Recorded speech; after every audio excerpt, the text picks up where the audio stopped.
Amigos e amigas, boa noite, meu caro Miguel Preto, prazer mais uma vez, né, podendo estar colaborando com a gente, comigo, com a nossa cidade, Claro. com os nossos cidadãos, em especial com os empreendedores, né, essa rica experiência que tu tem de gestão pública, de gestão cooperativa, de gestão financeira, né, teve um tempo aqui na Secretaria de Desenvolvimento Econômico, que reorganizou, na verdade, as políticas de empreendedorismo, de desenvolvimento, de inovação, aqui junto com outras pessoas da equipe, funcionários, e também criou o Conselho Municipal de Desenvolvimento Econômico e Social, que dialogou, né, com entidades, com empreendedores, e é assim que nós acreditamos que se faz a boa e verdadeira política, né, que dá resultados mais concretos e a gente avança, acerta, né?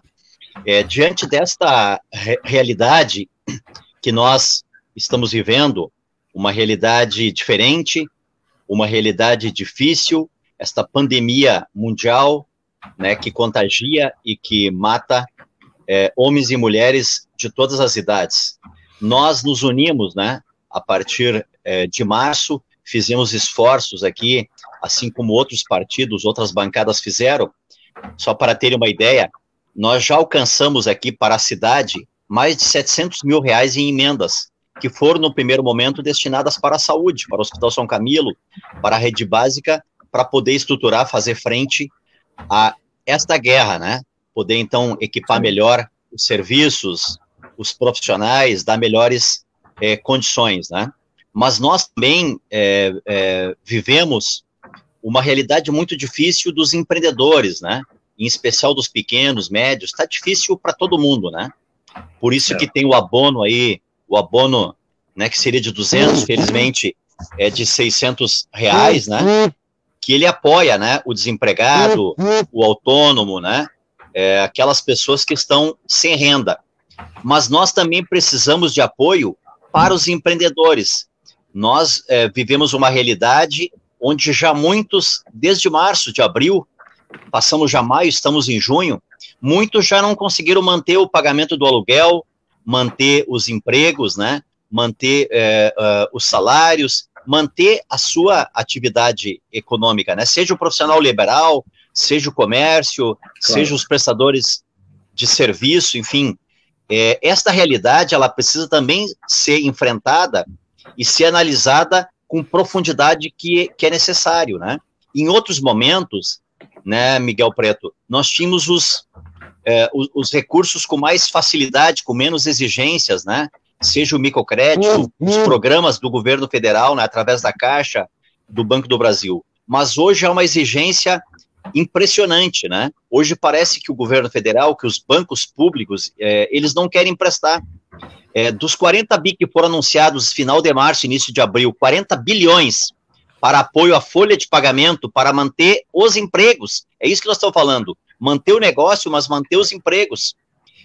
Dos 40 bi que foram anunciados, menos de 2 bi foram utilizados efetivamente, foram liberados efetivamente. Então, isso é um número muito pequeno, uma realidade assustadora. Eu ando aqui, converso com pessoas, converso com homens e mulheres das regiões da cidade, mas também converso com empreendedores. Hoje as pessoas não estão conseguindo pagar o aluguel, as pessoas não estão conseguindo se manter, né? Então nós precisamos, e a partir disso nós estudamos, né, o que nós já tínhamos de legislação municipal aqui, né? O nosso vereador, inclusive, nossa bancada aqui já apresentou, o Léo, o Duarte, já apresentaram uma alternativa de criação do fundo, de adequação, na verdade, de um fundo que já existia, e nós passamos, então, Preto, eu e você, dialogar faz uns 15 dias, inclusive na semana anterior agora, estivemos reunidos os ex-prefeitos com o atual prefeito, Leonardo, e eu perguntei para ele se havia disposição, ele me disse que sim, de aplicar aqui na cidade um microcrédito, mas um microcrédito diferenciado do que existe nos bancos, com fundo de aval, com apoio técnico, né, com assessoramento da prefeitura e do Sebrae, porque é isto que é necessário o recurso financeiro, mas é necessário também o assessoramento, a orientação, para aquela pessoa que está lá no seu negócio, que está com muita dificuldade, que está já no desespero, que está praticamente, muitos já fecharam, mas outros estão se mantendo com cheque especial, com juros altos, né?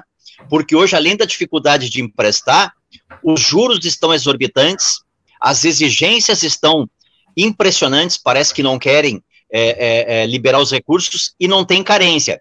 Então, a proposta, né, a sugestão, a elaboração que nós estamos fazendo é um programa de crédito diferente desse que existe no Banco do Brasil, que existe na Caixa, que em outros momentos, até os artesãos aqui na cidade, eu lembro, recebiam este apoio e recebiam a orientação do Sebrae, porque nós tivemos durante toda a nossa gestão convênio com o Sebrae. Mas hoje há uma negativa de apoiar esses pequenos, ou de apoiar os médios e os grandes, que também estão sofrendo, também estão com dificuldade, também estão demitindo, né? Que na nossa região tem grandes indústrias de calçado, por exemplo, estão demitindo, não estão conseguindo manter os negócios e manter os empregos. Então, o que nós estamos falando aqui é de uma nova proposta, de uma proposta mais acessível, uma proposta que o pequeno, que o médio, consigam de fato acessar lá 5 mil, 7 mil, 10 mil, 15 mil reais, orientados pela Prefeitura e pelo Sebrae, como eu falei anteriormente, e este recurso vai fazer a diferença na vida do negócio e vai manter o negócio, seja um negócio familiar, seja uma pequena empresa, que quem mais gera emprego no Brasil são os pequenos. Então, esses precisam desse apoio, porque se esses não tiverem esse apoio, muitos estão fechando, eles não vão abrir depois de passar a pandemia, não vão abrir no segundo semestre, não vão mais ter crédito, vão ficar negativados no banco, vão ficar com problemas com a imobiliária, eles vão, de fato, entrar numa falência. E é isso que nós queremos evitar com esta alternativa, com esta sugestão que nós estamos fazendo. Então, nós queremos hoje dialogar, Preto, contigo, né, que é uma pessoa que tem muita experiência, além da gestão local, tu teve experiência na assessoria do BRDE, que é um banco de fomento, um banco de desenvolvimento regional, né, que apoia programas, apoia cooperativas, apoia empreendimentos, né. Então, toda essa experiência de mais de 8 anos neste banco, né, no sistema financeiro, faz com que tu tenha acumulado, né, além do conhecimento municipal, da academia, das cooperativas, né, que tu tem uma vivência neste meio, tu também acumulou conhecimento técnico no sistema financeiro.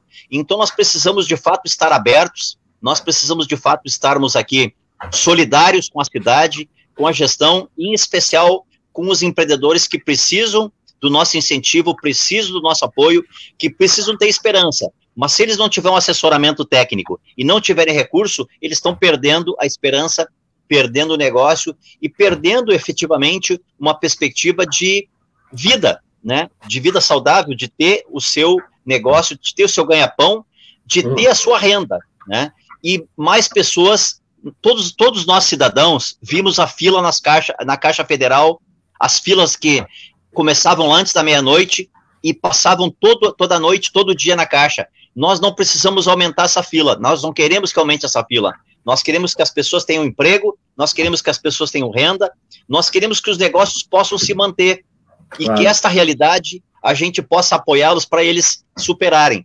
É isto que nós acreditamos, é isto que é possível. E é importante nós dizermos aqui, Preto, para as pessoas que estão acompanhando, para as pessoas que vão assistir essa nossa live, que o dinheiro que é repassado do governo para este programa é do Fundo de Amparo ao Trabalhador, é um dinheiro já do povo brasileiro, é um dinheiro do povo brasileiro. E tanto esse recurso quanto do abono, eles voltam para o governo, porque as pessoas compram no mercado, as pessoas compram na farmácia, compram na fruteira, as pessoas pagam a conta da água e da luz, esse recurso volta, ele gira a economia. Então, é disso que nós estamos falando. Nós estamos falando de não frear ainda mais, de não destruir vidas, de não destruir empregos, de não destruir empresas. Nós estamos falando que as pessoas precisam ter autonomia, ter a sua independência, e que nós não queremos aumentar estas filas que já são gigantescas na Caixa buscando o abono.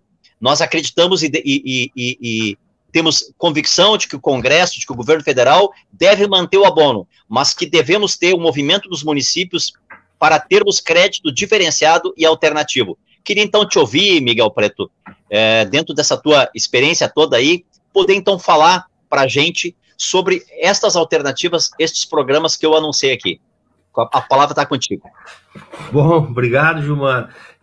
Boa noite, é uma satisfação estar com vocês aí em Esteio de novo, de certa forma, né? Sim, nós estamos lidando agora com um problema que nunca apareceu, mas não agir sobre ele pode gerar um passivo social descomunal, tá entendendo? Esse fim das empresas e o fim dos empregos, tá? Isso tem um passivo, isso pode gerar um passivo descomunal no ano que vem, tá? Então, assim, tem que fazer todo o possível para evitar isso, tá? Aqui está o Fábio dizendo aí, o empreendedor é quem ajuda a roda a girar, estou lendo aqui, né? Sim, esse giro alguém faz. Então, assim, pequenas empresas que estão sustentando uma família, 2 famílias, 3 famílias, poxa, esse negócio tem que ser mantido, tá? Senão nós vamos ter um caos no país, tá? Só para vocês terem uma ideia, o Gilmar falou em 40 bi. 40 bi é pouco, e não chegou, tá?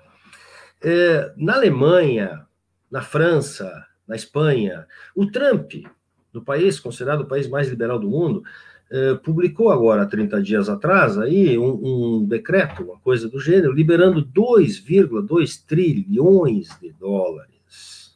Tá? Isso aí dá 10 trilhões de reais, entendeu? São 3 orçamentos federais, tá? Então, assim, ó, e mais, gente, não sei se vocês prestam atenção nesse tipo de noticiário, eu presto muito, entendeu? É dinheiro que não vai voltar, é dado para as empresas. A empresa tem 100 funcionários, o governo francês está pagando metade do salário dele durante 4 meses, sei lá, mais ou menos isso. O governo alemão está dando metade dos salários durante X tempo. O governo espanhol está dando. As empresas americanas vão receber lá 10 mil dólares, vão devolver 2. Entende? Porque os governos entendem que é necessário que eles façam isso para manter a roda girando. Tá? Então, é uma situação absurda, né? Mas eu até vou começar pelo fim mesmo, né? É impressionante como há 3 meses, Gilmar, se a gente fosse observar aqueles mitos que se criou sobre a economia brasileira, ajuste fiscal, né? A religião do ajuste fiscal, vamos dizer assim, né? E a religião da moeda forte caíram, felizmente. Tá? Eu não estou querendo dizer com isso que a gente tem que esculhambar as finanças públicas, são 2 coisas diferentes. Tá? Tem muita coisa para fazer entre uma e outra. Tá? Gente, não sei se vocês se dão conta, né? Mas o governo federal tem uma impressora na Casa da Moeda que emite dinheiro, tá entendendo? Em situações desse tipo tem que emitir dinheiro, como o Roosevelt fez nos Estados Unidos na Grande Depressão em 1932, 33, New Deal. A gente estudou na escola isso. Às vezes não se lembra, mas ele fez isso. Tá? E fez bem. Um país quebrado em 1930 era a maior potência econômica do mundo, né? Em 1945. Então tem que fazer isso aí. Tá? Tem que esquecer esse negócio de ajuste fiscal, essas coisas, tem que esquecer esse negócio. Tá? Tem que salvar as vidas e as empresas que sustentam as vidas. Tá? É isso que nós temos que fazer. Bom, mas o Gilmar me provocou uns 15 dias atrás, né? E eu vou entrar um pouco direto no assunto agora, né? Para a gente conversar sobre sistemas de apoio, possibilidades de apoio a pequenas empresas, tá? E vou falar rapidinho sobre 2 ou 3 possibilidades que eu acho que são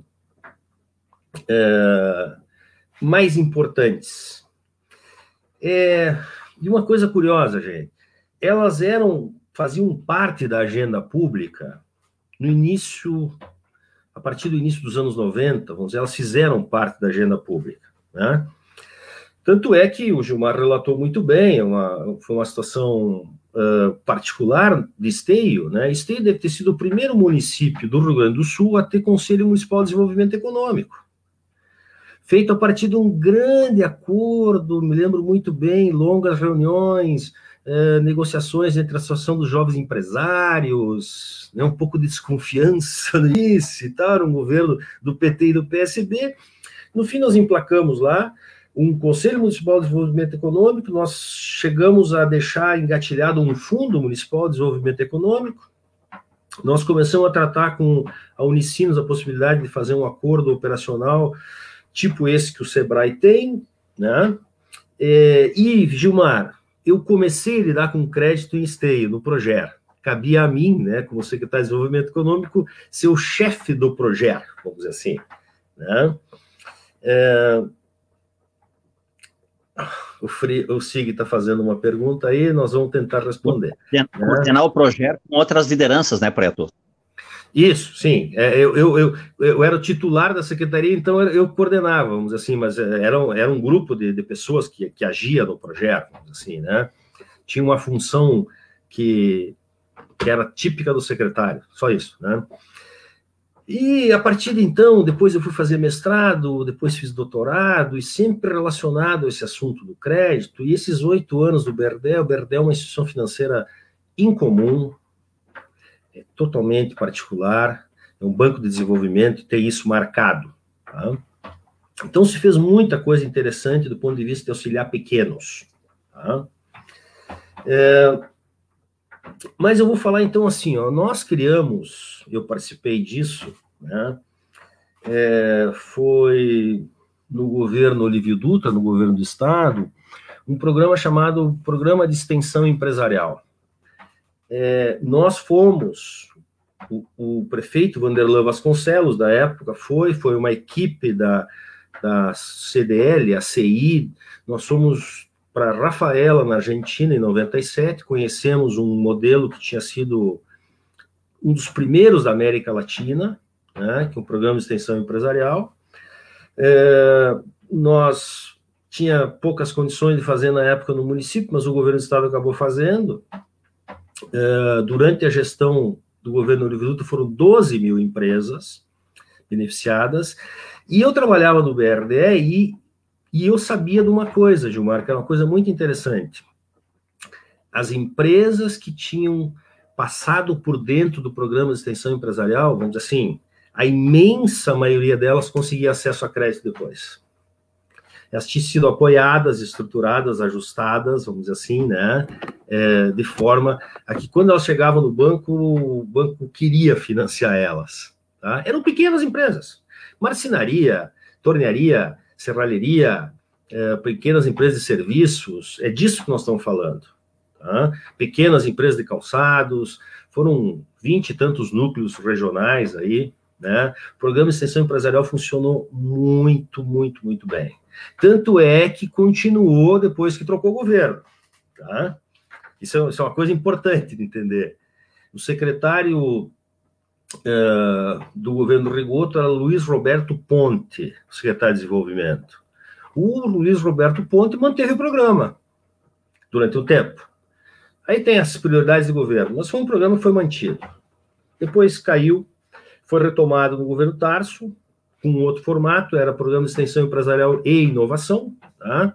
Mas foram também 4, 5 mil empresas beneficiárias também. Tá? É um programa simples, tá? Monta uma equipe, um contador, um economista, um engenheiro, 2, 3 estagiários, entra na empresa, diagnostica a empresa, discute com o empresário, sugere soluções, leva soluções para ele, leva ele a conhecer soluções, em suma, ajuda. Como é uma imitação do programa de extensão rural que a Emater faz para os agricultores, tá? E que é bem sucedido há 40, 50, 60 anos, vamos dizer assim. Né? O programa começou, o extensão rural começou nos Estados Unidos há uns 100 anos atrás. Tá? E lá para cá ele tomou o mundo, né? E funciona muito bem. Então esse é um dos programas, né? O outro programa que eu gosto muito também é Fundo de Aval. Tá?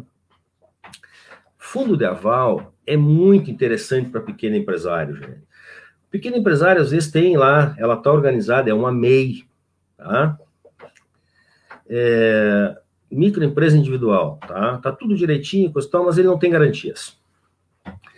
Mas se ele trocar uma máquina qualquer pequena lá, tá? Ele aumenta em 20% ou 30% a produção dele. Contrata mais uma pessoa, por exemplo, né? ele tem um produto que está vendendo bem, não me interessa se é pão ou cadeira, tá entendendo? Mas ele está conseguindo vender bem, né?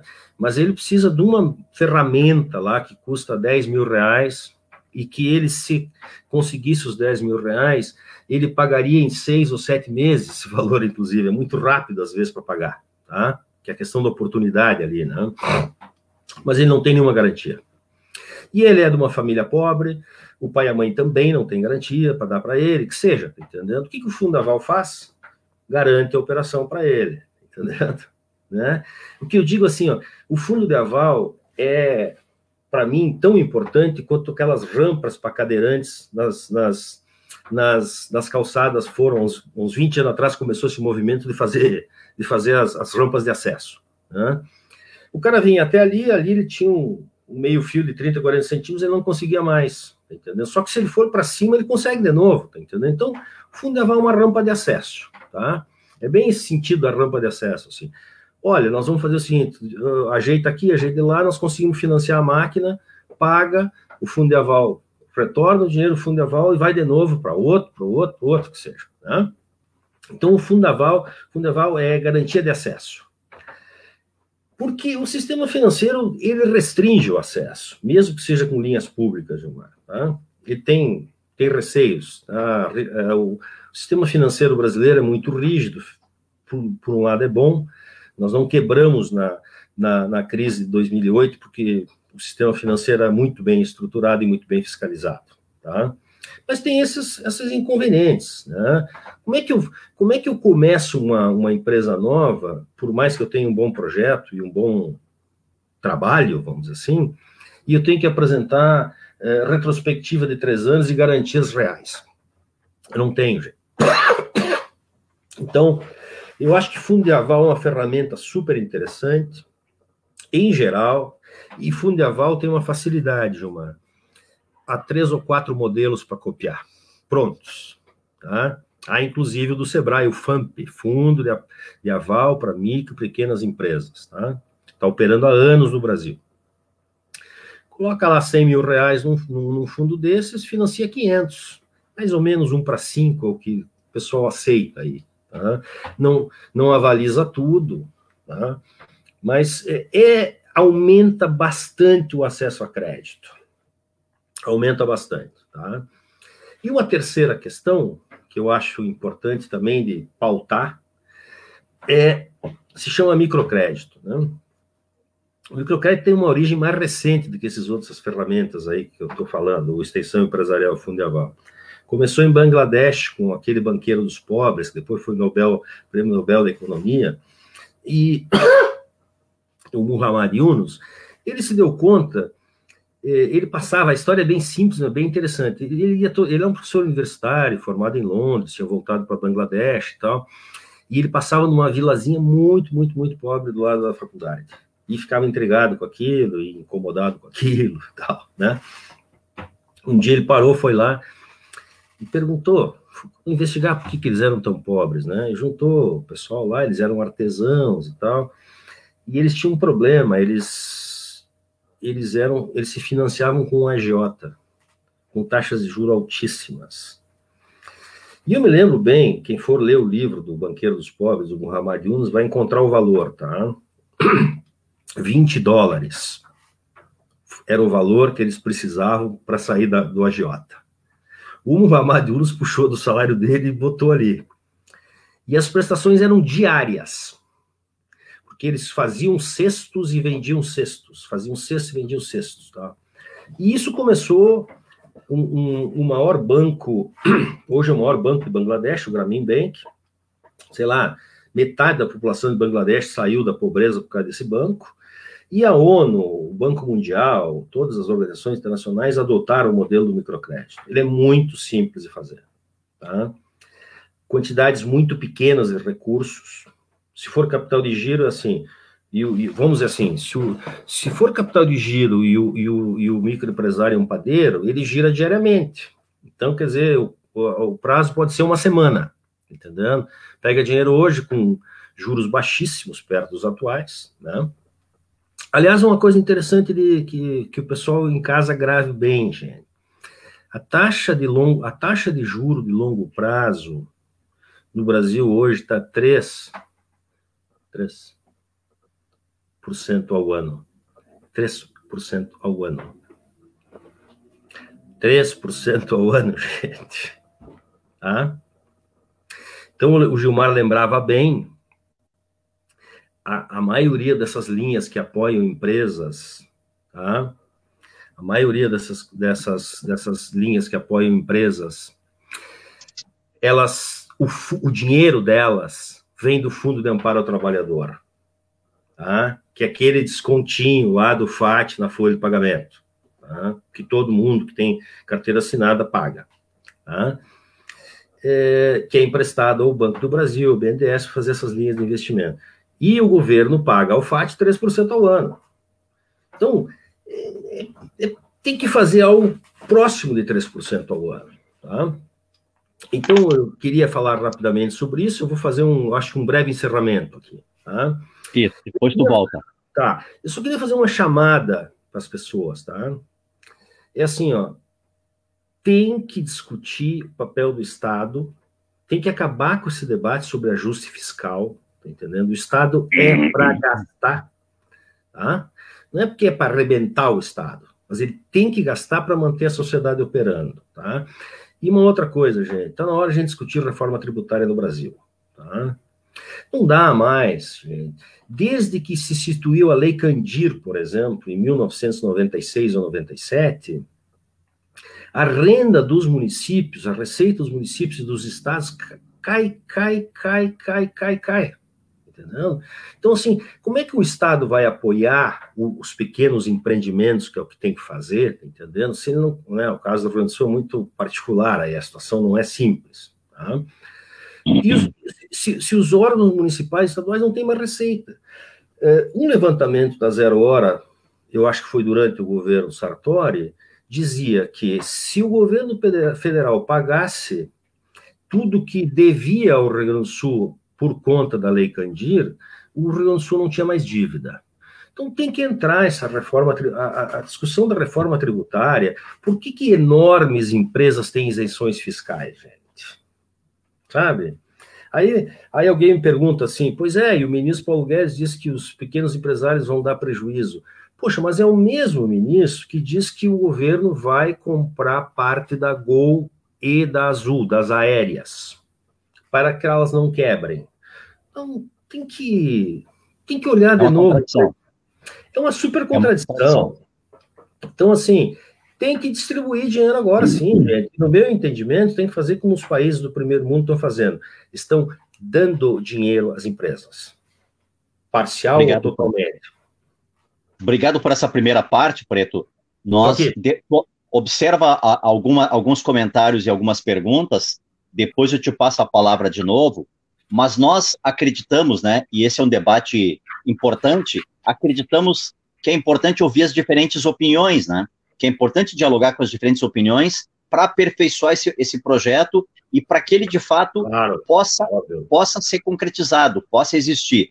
Então, nesse sentido, né, nesse sentido, uma das pessoas que pediu para fazer uso da palavra aqui na nossa live é o Jonas, né? Que é um empreendedor aqui do nosso município. Parece também que o André, né, que é um outro pequeno empreendedor, um profissional liberal, também vai querer fazer uso. E nós estamos abertos, gente, porque é assim que nós queremos construir, com as diferentes opiniões, com as diferentes experiências. Então, a palavra está contigo, Jonas. Olá, muito boa noite, Gilmar, boa noite, Miguel. É um prazer estar conversando com vocês aqui e poder trazer um pouquinho da minha visão em relação ao que está acontecendo. Bom, primeiramente, eu passei a boa parte da minha vida ouvindo que empreendedor não devia ser político, né? E agora eu percebo que é difícil ter um político que não seja empreendedor, né? Então, assim, como diria um velho ditado, se você não gosta de política, você será governado por alguém que goste, né? Então, assim, não tem mais como desvincular política com a nossa vida pessoal, com a nossa vida social e agora muito mais nas empresas. Então, eu gosto de trabalhar muito com dados e fatos, Gilmar e Preto. Eu quero trazer rapidamente alguns números aqui para poder trabalhar em cima de uma base bem bacana, tá? Isso é uma pesquisa do Sebrae que fizeram agora em maio, tá? Onde entrevistaram 1.215 empresas, tá? Dessas 1.215, 40% eram empresas de serviço e 37% do comércio, tá? E aí depois vem indústrias e outras empresas. Mas eu achei interessante essa pesquisa porque é o seguinte, ó, dentro dessa pesquisa, qual foi o impacto, né, que o coronavírus teve, né, nos negócios, tá? Então, assim, ó, 73% teve uma redução. Isso a gente já podia imaginar, né? Qual foi o comportamento do faturamento nesses negócios? Em abril, caiu 89%. Em maio, 79%, tá? Qual é a expectativa dessas empresas? 46% delas que vão se manter. Elas têm a expectativa que vão se manter. 24% vão se reposicionar. 17% vão expandir e 10% vão reduzir. Quais são as ações adotadas durante a crise? Veja bem, ó, 40% delas renegociou prazos e pagamentos. Quer dizer, temos um índice alto aí que a questão é o dinheiro, né? 28% reduziu o horário de funcionamento.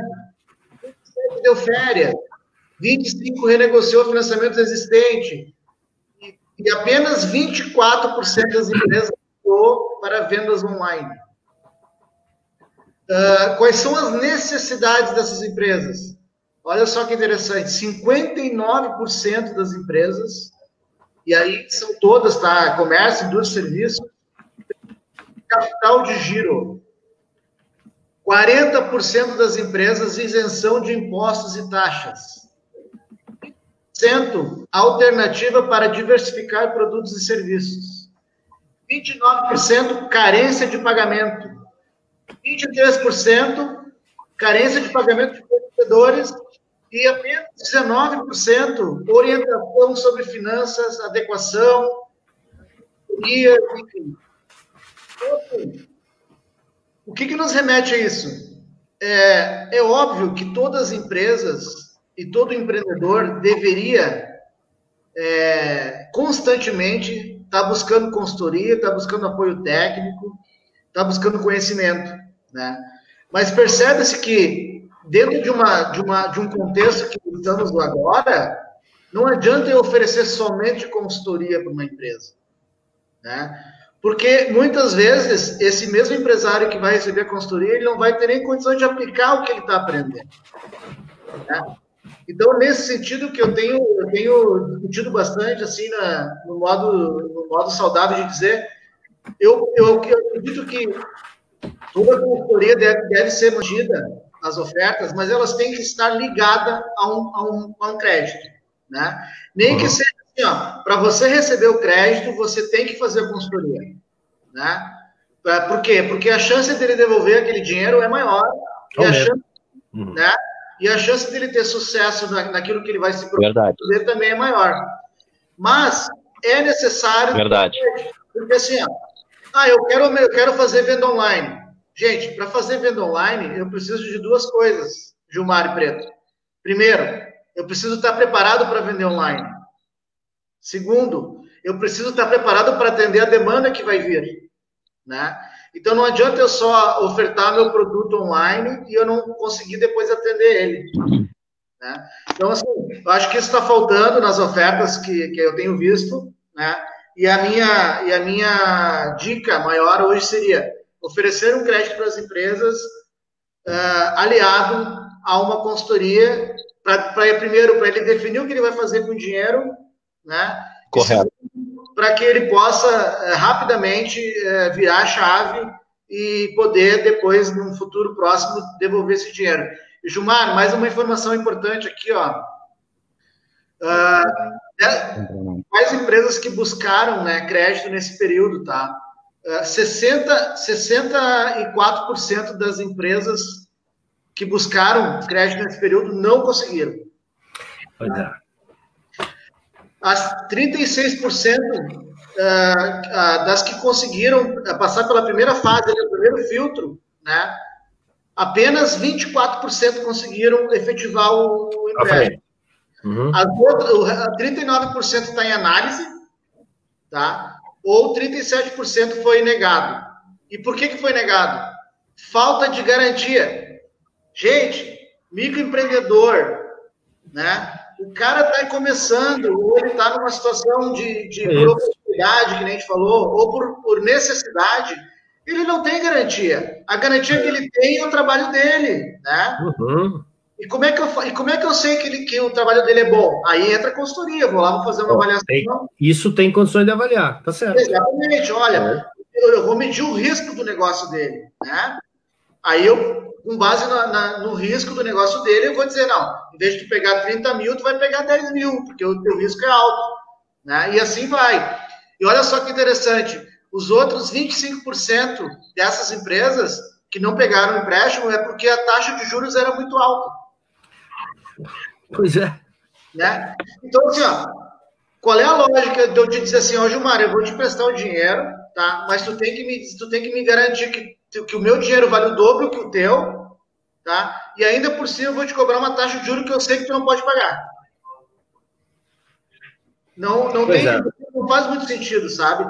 Então, assim, tem muitas coisas nesse momento que estamos vivendo que são decisões de governantes que, na minha opinião, não tiveram informação suficiente para tomar aquelas decisões em relação ao mercado, em relação aos empreendedores, em relação à situação de né? E, além disso, não se precaveram em dizer assim, bom, eu vou te atrapalhar um pouquinho aqui no teu funcionamento, mas eu vou te ajudar na tua venda online aqui, porque eu sei que tu precisa. Né? E agora que chegamos no caos, a pior parte é dizer assim, cara, eu estou no caos, o Estado tem o dinheiro, mas para mim pegar o dinheiro dele, eu tenho que ser um super empreendedor. Né? E se a gente for ver, 70% dessas empresas que foram entrevistadas pelo Sebrae, nem indústria são. Ou seja, o poder aquisitivo deles é muito menor.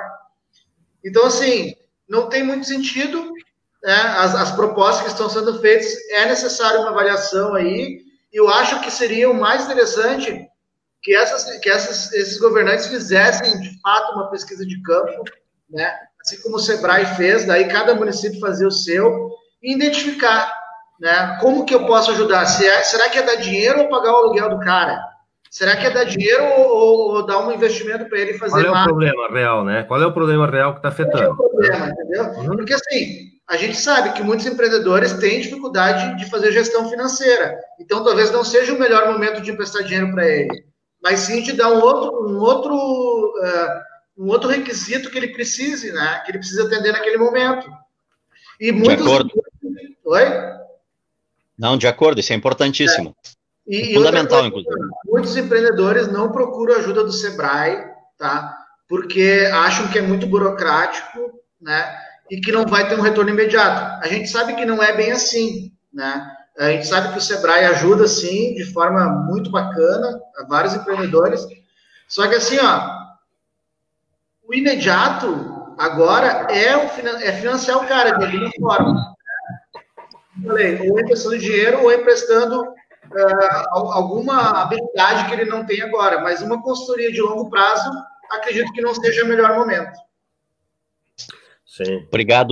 Obrigado, Jonas. Já vou te passar, Preto, para você comentar, mas eu só queria acrescentar duas coisas que são importantes, assim, né, até para tu agregar no teu comentário junto com o que o Jonas falou, que foi fundamental até pela vivência, pela experiência dele, né?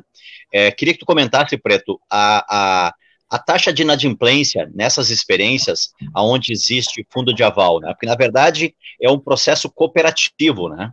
E nós tivemos também, eu quero destacar aqui, uma experiência importante, né, da Salete, que ela trabalhava aqui com o Daut, durante a minha última experiência de gestão, onde ela fazia um assessoramento direto, né, para os MEIs, para os pequenos empreendedores, tanto na secretaria quanto nas micro-regiões da nossa cidade. Era um trabalho muito importante, né, e nós tínhamos o convênio com o Sebrae também, na capacitação dos empreendimentos, né, e tínhamos uma convivência com as entidades de classe positiva. E nós acreditamos muito nesse trabalho. E tínhamos, claro, durante esse período, um processo de financiamento mais facilitado, né? Em especial pelo Banco do Brasil, incentivado pelo governo federal. Hoje a realidade é diferente, a realidade é mais difícil. Queria, então, Preto, que tu comentasse um pouco isso e também dessa importante fala do Jonas. Não sei depois se vão ter outras pessoas que também vão querer entrar na nossa live aqui. Mas já pode ir fazendo essa tua... digamos assim, essa última parte, depois tem as considerações finais aí. Vou bater uma bola com o Jonas aqui, tentando, inclusive, responder algumas questões no meio, vamos dizer assim, né? Mas, olha, Jonas, é esse o problema hoje, tá? Nós precisamos tentar garantir capital de giro para essas empresas, tá? E tem que ser logo isso, tá? O pessoal tem pouca capacidade de sobrevivência se demorar muito esse dinheiro, tá? Por isso eu fiz questão de dizer no início, o governo norte-americano é o mais liberal do mundo, ele está dando dinheiro para as empresas. Porque o passivo da empresa quebrada é descomunal, gente. A pessoa vai passar 20 anos enrolado na Receita Federal, na Receita Estadual. É um caos social isso aí. Entende? Ele não pode mais abrir nova empresa, embora eventualmente fosse capaz de fazer isso. Ele não consegue abrir uma empresa porque tem uma situação, um passivo insolúvel para trás. Ele não pode gerar mais empregos. As máquinas e equipamentos da empresa dele estão lá apodrecendo porque estão na justiça. Eu acho uma coisa maluca isso, tá? Mas isso que tu te refere do Sebrae, tá? Eu acho que tem que fortalecer esses processos, tá? Mas eu volto a dizer, tá entendendo? Vale a pena olhar um programa de extensão empresarial porque ele faz exatamente aquilo que tu falaste, tá entendendo? Ele vai diagnosticar no detalhe qual é o problema central. E eu acho que a pesquisa responde a verdade. Capital de giro hoje é o problema central. Tá? Oi. Só uma coisa que eu queria colocar também, que é um projeto que eu já defendo há bastante tempo e até o momento não consegui implementar ainda, mas eu acho que é um caminho. Tu concorda comigo? Temos a Lei da Liberdade Econômica em Esteio. Eu ouvi falar hoje, não sabia. Ok, tá. Sim, temos a Lei da Liberdade Econômica, onde algumas atividades de baixo risco podem abrir sem alvará e sem algumas burocracias, tá? Mas veja bem, para te ser um advogado, tu não precisa ter lá uma certificação da OAB? Sim. Para ser médico, não tem que ter uma certificação do Conselho Regional de Medicina? Sim, sim. Para ser empreendedor? Não precisa de certificação. Tá entendendo? Então, assim... Jonas, deixa eu te dizer uma coisa. Eu tive a oportunidade de conhecer isso, assim, de ir e ficar um tempo curto que seja, né? A comunidade europeia, ela tem um programa enorme de apoio a agricultores. Nós estávamos visitando cooperativas e granjas de leite no norte da Espanha. É um programa enorme, assim, a União Europeia toda tem. Só tem um detalhe, tem que passar por anos de treinamento e habilitação para acessar os programas. Anos. Então, eu acho que o empreendedor, ele tinha que ter um alvará do empreendedor, sabe? Não que eu queira criar uma burocracia, não é isso. É que assim, ó, tem muitas coisas durante a vida do empreendedor que ele pode ser facilitado se ele tiver uma qualificação anterior. Então, assim, ó, abrir um CNPJ, meu amigo, faz a qualificação, que seja rápida, né, que seja uma coisa acessível, e aí o cara vai para o mercado de trabalho, né? Porque senão é difícil tu entrar no mercado e brigar com os caras que já estão há mais tempo e sem qualificação nenhuma, né? É muito mais difícil. Não, eu não tenho dúvida. Sabe, é terrível isso. O Gilmar é testemunha, nós gastamos provavelmente horas e horas conversando sobre isso quando a gente trabalhava junto, tá? A gente percebia isso, a gente tinha lá, Gilmar me ajuda, mas era a jovens empresários, mais associação de contabilistas, tinha um grupo grande que discutia, tá? Agora, eu vou te chamar a atenção para uma coisa, Jonas, que eu acho importante. Eu já ouvi, eu só não fui chamado de chato, assim, porque as pessoas eram educadas, tá entendendo, tá? Mas é assim, ó, quando vem a bonança, vamos dizer assim, se esquece desses mecanismos. Então, quando o país teve aquele brutal crescimento econômico, tinha emprego e renda, e tinha política pública, tá entendendo? Caiu da agenda do setor público apoio a empresas, tá? Então, assim, eu sempre dizia, olha, tem que dar apoio para as empresas, porque sobe, depois desce, tá entendendo, né? Isso é normal, a economia tem momentos melhores e outros não, tá entendendo? Né? Mas eu acho assim, que bom, Gilmar, espero que o prefeito Leonardo, né? Isso. Ele esteja efetivamente disposto a retomar essas questões, tá entendendo? Porque elas serão sempre importantes. Tem uma coisa que eu falei antes, e vou retomar agora, porque o Sig fez uma perguntinha aí que eu acho importante. Que eu disse que tinham dois mitos na economia brasileira. Um é do ajuste fiscal. O Estado tem que gastar menos do que ganha. Só o Brasil faz isso, gente. Os Estados Unidos deve acumular de 3, 4, 5% ao ano, e o orçamento deles é gigante. A Alemanha tem déficit, o Japão deve 4 vezes o PIB. 4 vezes o PIB. Tá? Então, assim, o Estado, ele controla a taxa, o Estado Nacional, né? O governo federal controla a taxa de juros e tem a gráfica, tem a Casa da Moeda, tá entendendo? Tá? Então, ele tem muita margem de manobra. Nós ainda temos 300 bilhões de dólares de reserva em títulos da dívida americana, gente. Entende? Nós ainda temos saída, tá? E o outro mito é o real forte. Real forte só serve para fazer compra no free shop, gente. Tá? Se o real continuar, agora já parou, não sei como é que vai ser isso aí, mas economistas calculam que o real deveria estar mais ou menos assim, a paridade deveria ser mais ou menos 8-1. Tá? É claro que isso não pode acontecer de uma hora para outra, porque pode causar inflação. Tá? Mas moeda forte só compra, gente. Então nós estamos usando roupa feita na China, nós estamos aí dialogando com a pergunta do CI. Tá? Nós estamos usando calçado feito na China e não em Novo Hamburgo. Tá? Nós estamos sentados em cadeira produzida com plástico que veio da China, e não no polo petroquímico, sabe? Esses óculos aqui as armações podem estar vindo da China, sabe? Foi uma situação bizarra no início da pandemia, nós não tínhamos fábricas de máscara. Entende? Que é isso, gente? Tá? Então, assim, se o dólar ficasse aí na faixa dos 6, tá? Nós teríamos mais trabalho lá na Betanin, nas indústrias grandes de esteio, mais empregos, porque hoje, eu usei o exemplo da Betanin, eu nem saberia, eu me lembro da Betanin quando eu era secretário de Desenvolvimento Econômico do Esteio. Tá? Agora, não é difícil, mas eu vou usar o exemplo. Outro dia, a minha esposa, eu reclamei que o abridor de vinho era chato de abrir, né? Isso eu que abro, então eu disse, você tem que ter um abridor melhor. Aí um dia ela foi no supermercado e trouxe um super abridor Tramontina. Legal. Feito na China. Então, cara, nem abridor de vinho nós podemos fazer no Brasil. O que é isso, gente? Tem alguma coisa errada. Então, assim, vou insistir. Os pequenos empresários, gente, comecem a pressionar seus deputados, tá entendendo? Tem que fazer a reforma tributária, tá entendendo?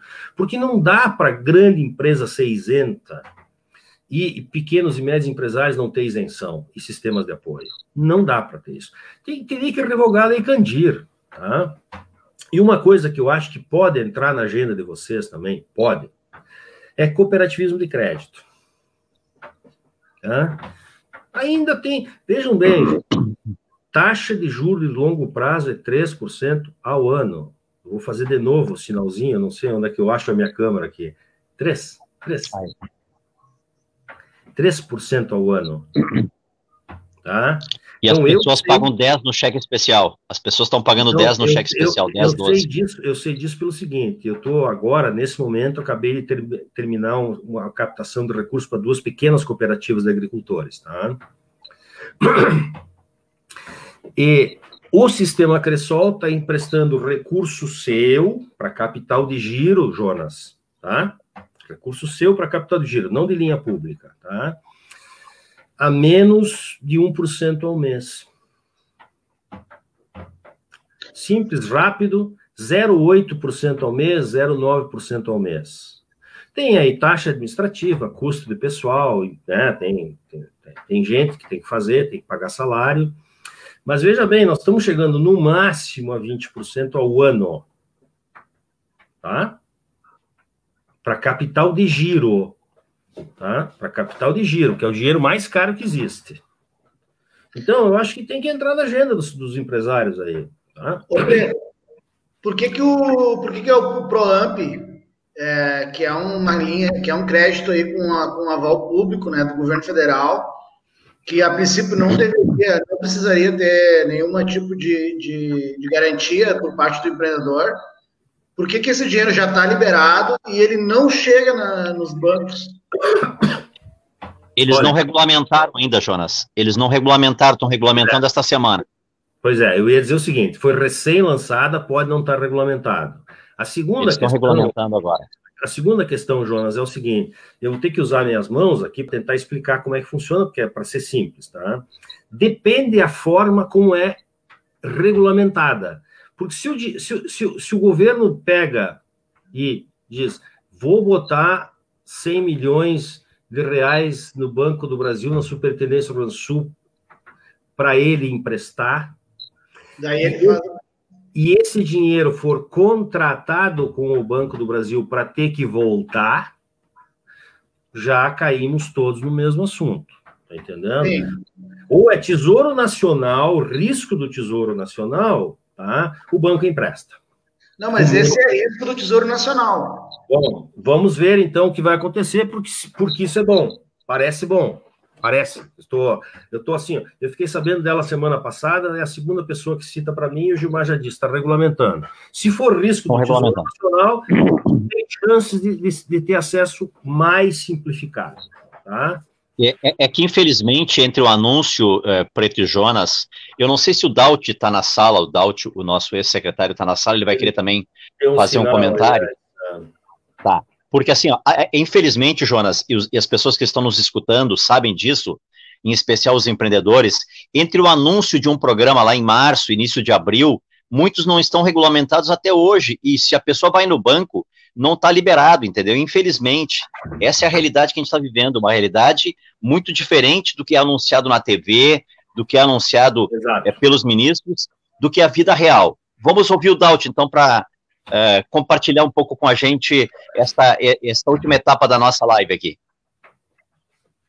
Sim, fala. Tá?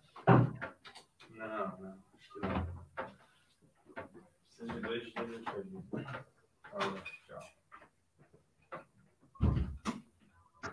Acho que não tá, não sei, né? Continua então, Preto, aí. Não, sinceramente, eu acho que esse é o assunto, tá? Eu acho que, felizmente, a gente está aí tendo alguma concordância, a gente nunca, como diz o Gilmar, não precisa concordar em tudo, tá entendendo? Né? Mas eu insisto há muito tempo, né? Tem que apoiar micro e pequenas empresas, e me passaram uma pergunta feita longa aqui, foi o Marcos, do Alex, né? Alex, eu concordo com tudo que tu escreveste na tua pergunta, tá? Eu lamento profundamente, ou seja, sim, os pequenos empreendedores, sejam legais ou ilegais, ou não formais, entendendo? Tá? Eles precisam ser apoiados. Sim, é o salão de cabeleireiros, é o borracheiro, é a pessoa que tem um micro restaurante. Eu vou dar um exemplo para você, Jonas, que é uma coisa muito interessante. Muito interessante, tá? Por incrível que pareça, pouca gente conhece isso, tá? E eu andei estudando um pouco, tá? Não vou dizer que sei tudo, tá? Mas uma coisa me chamou muita atenção. Aqui no Brasil, o debate sobre o Bolsa Família sempre foi um debate muito enviesado. Tá? Eu defendo ele, assim, de manhã, de tarde, de noite, por um motivo muito simples. Tá? Não é razoável que pessoas tenham fome num país. Não tem. Esse negócio, para mim, é superado. Lamento, tá entendendo? Eu vou defender sempre. Agora, curiosamente, o maior programa Bolsa Família do mundo é americano. Se chama... eu não sei se alguém pode me auxiliar aí, eu não sei se o Marcos está ouvindo, se chama Food, F-O-O-D, eu não sei escrever aqui. Tá? Food, comida, stamp, selo. É um vale-comida. Existe desde 1938 nos Estados Unidos. Atinge 20 milhões de famílias e tem um orçamento anual de 65 bilhões de dólares, alguma coisa como 10 vezes o programa Bolsa Família brasileiro. Gente, esse dinheiro circula nos pequenos empreendimentos. Ele vai ser gasto na mercearia da esquina, ele gera tributos. E se ele tem para comer, se ele consegue para comer, ele pode cortar o cabelo. Entende? Ele pode ir no dentista, não sei, tu entende? Quer dizer, se ele consegue pôr comida na mesa, são 250 dólares por família. Seria 1.250 reais hoje, né? Mais ou menos isso. É 5, né? 5 e pouco. 1.200, 1.300 reais. Se eu garanto a boia, eu posso comprar uma roupa. Eu não sei, tá entendendo? O dinheiro circula, gente.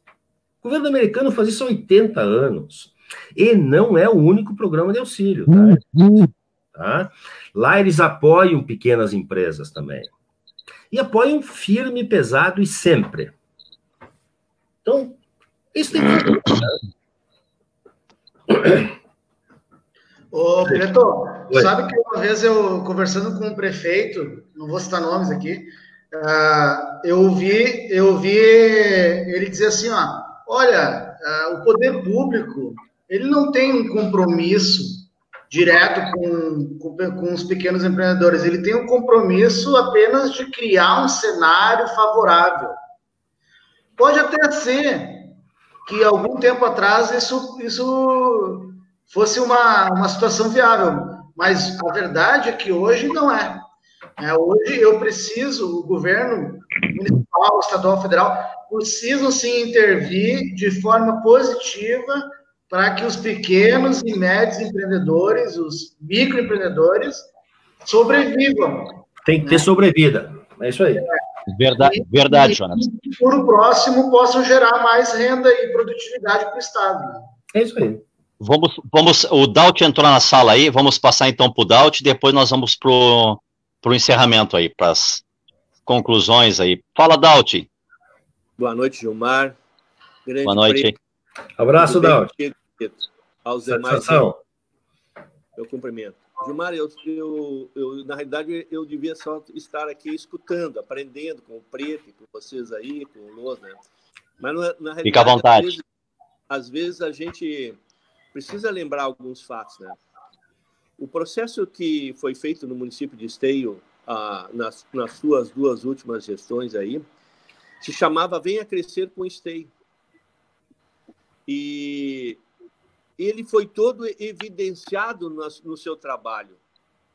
Inclusive, eu quero lembrar que, devido ao trabalho da equipe lá, tu ganhaste uma placa, que nunca ninguém tinha ganho no estado do Rio Grande do Sul, nenhum prefeito, como eu vou dizer assim, veio a equipe do SEBRAE fazer auditoria e não achou nenhuma desconformidade. Então, era um trabalho que tu nos cobrava muito, essa questão do atendimento ao pequeno. E aí eu queria passar alguns números aqui rapidamente, né? Esse trabalho entre visitas, e-mails, telefonema, enfim, contatos com as pessoas, ele está evidenciado. Veja bem, eu não estou chutando o número, eles estão lá. Ele fez 1.673 atendimentos. E aí eu quero entrar no que o Lôs falou antes ali das questões do SEBRAE, né? E que tu, Gilmar, mesmo lembrou, da unidade móvel que nós deslocávamos essa unidade móvel para atendimento lá na micro-região, onde está o pequeno, porque o pequeno não tem condições, às vezes, de fechar o seu negócio e vir até a prefeitura ou ir até o escritório do Sebrae. Ele não tem essa condição. Então, por sua orientação, nós levamos isso lá ao pequeno empreendedor e fizemos, Gilmar, 1.106 visitas de atendimento em cursos, palestras e oficinas. Eu quero encerrar, porque eu vim aqui para escutar, como eu disse antes, e não para ficar falando, né? Apesar que eu gostaria muito de ficar falando com o Preto aí, com o Loso, eles são da minha área aí. Eu queria dizer o seguinte, para todos que estão aqui na sala, é muito fácil o contato com o Sebrae. É muito fácil. Se tiverem dificuldade, falem com o Gilmar. A gente consegue esse contato facilmente. O Sebrae tem um maior interesse, sim, em vir e orientar. O Loso lembrou muito bem a questão que, às vezes, se eu só tenho a consultoria e não tenho crédito, eu não tenho resultado, eu preciso juntar os dois, né? E o Sebrae dá esses caminhos. Mas é isso o recado que eu queria dizer. Se tiverem dificuldades, converse com o Gilmar aí. A gente entra na área porque conhece muitas pessoas do Sebrae. O Gilmar fez grandes amigos lá no escritório regional, como também na regional de Porto Alegre. Eu não tenho dúvida. Esse é o caminho, porque eu escrevi antes ali uma coisa que para mim é óbvia. O pequeno, o micro, o MEI, eles movimentam a economia lá na sua comunidade. Claro. E fazendo isso vem ao centro também. São os maiores empregadores do Brasil. O Preto sabe, o Preto acompanha essas coisas aí. O Preto sabe. É até difícil, Preto, às vezes, a gente falar quando tem um doutor da área, a gente tem que atrever. Mas, assim, eles movimentam a maior parte dos empregos de qualquer cidade. Então, a necessidade de eles terem esse apoio que o Loso falou muito bem antes lá, não sei se eu chamo de Loso ou chamo de Jonas, desculpa. Como você quiser. Como você quiser. Obrigado. Eu acho que isso aí que é importante. Eu quero me despedir de vocês, agradecer pela oportunidade de estar aqui escutando vocês e deixar um grande abraço a muitos amigos que estão aí assistindo também, que têm essa sorte. E uma boa noite. Obrigado, Zé Cadalti. Obrigado, Jonas. Quer fazer a tua conclusão, Preto? Não, eu acho que já fiz a conclusão. Eu vou aproveitar e me despedir, então, vamos assim, né? Agradecer a oportunidade de ver que tem alguns amigos aí ouvindo e participando. Acho que nós tivemos um período muito rico naquela gestão lá em 97, 98, 99, aí acho que foi 98, 99, 97, 98, não vou me lembrar agora, mas são esses anos aí, justamente nesse processo de construção de acordos, e o Gilmar falou bem, nós tínhamos posições divergentes sobre várias coisas, tá? Dentro daquele conselhão econômico. A gente buscava aquilo que era convergente, e a gente avançou, tá? Então, né, eu fico à disposição, Gilmar, quando quiser me convidar de novo, o Jonas, não sei, eu fico à disposição de vocês, aí vocês têm meus contatos, eu estou bem pertinho aqui em Porto Alegre, dizer que foi uma satisfação conversar com vocês, tá? Obrigado, Miguel Preto. Queria só para colaborar também com uma outra informação, a arrecadação de impostos sobre serviços caiu 40% no mês de maio. Isso se deve a falta de negócios funcionando, né, na cidade. Isso quebra uma cidade, quebra uma gestão se isso continuar por 5, 6 meses. Então, nós temos que impedir isso. Eu tenho muita esperança, eu acredito muito que através do diálogo nós vamos conseguir efetivar esse programa, mas nós precisamos com urgência que esse programa aconteça, né, nas próximas semanas, porque é isso que vai fazer com que a gente consiga dar vida longa aos nossos empreendimentos e que a gente não aumente a fila do desemprego buscando o abono. Agradeço a todas as pessoas que estão acompanhando, agradeço a ti, Jonas, também pela tua contribuição, pela tua fala, e nós convivemos com as diferenças, e é assim que nós queremos construir o melhor para a nossa cidade. Muito obrigado, vamos compartilhar esta live